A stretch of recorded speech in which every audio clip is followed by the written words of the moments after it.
जब हमारे किसान भाइयों के ऊपर यह प्राकृतिक आपदा आई, जहां उनके साथ खड़े होने वाला कोई भी नहीं था, वहां संत रामपाल जी महाराज जी ने यह आदेश दे दिए थे कि बच्चों, तुम्हें जितनी भी मोटर और पाइप की जरूरत है वह सिर्फ बता दो, सिर्फ बता दो। सारा सामान उनके घर, उनके गांव, उनके आंगन संत रामपाल जी महाराज जी पहुंचा कर आए हैं।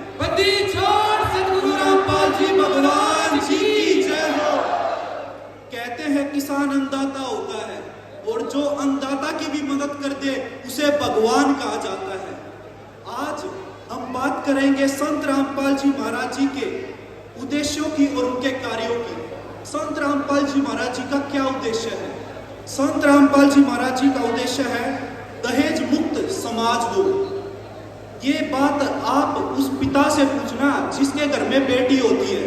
बेटी होना उसके लिए चिंता का विषय नहीं है, लेकिन जो पिता के लिए चिंता का विषय है वह उस बेटी के दहेज का है। आज हमारा सौभाग्य है कि हमारे पास ऐसे संत रामपाल जी महाराज जी हैं जिन्होंने इस समस्या को शुरू से ही इस समस्या को पकड़ा और इसका निवारण किया। संत रामपाल जी महाराज जी के सभी सतलोक आश्रमों में दहेज मुक्त विवाह करवाए जाते हैं, आयोजित किए जाते हैं, जो मात्र 17 मिनट में बिना किसी आडंबर के, बिना किसी बैंड बाजे के, सिंपल तरीके से संत रामपाल जी महाराज जी के आदेश अनुसार दोनों परिवारों की रमैनी करवाई जाती है।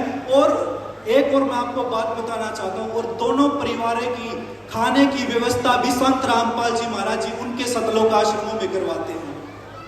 छोड़ सतगुरु रामपाल जी भगवान जी की जय हो।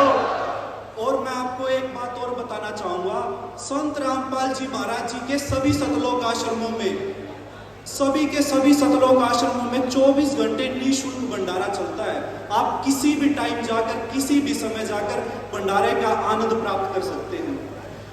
अब बात करते हैं ब्लड डोनेशन की। संत रामपाल जी महाराज जी द्वारा ब्लड डोनेशन कैंप उनके सभी सतलोक आश्रमों में लगाए जाते हैं। रक्तदान को महादान कहा जाता है। आज मैं ये दावा ठोक कर कह सकता हूं कि आप किसी भी सरकारी अस्पताल में जाकर, किसी भी पीजीआई में जाकर यह पूछ सकते हो ऐसी कौन सी संस्था है, ऐसा कौन सा ट्रस्ट है जो सबसे ज्यादा ब्लड डोनेट करता हो। मात्र आपको एक ही नाम सुनाई देगा और वो नाम संत रामपाल जी महाराज जी का होगा। सतगुरु रामपाल जी भगवान जी की जय हो। अब बात करते हैं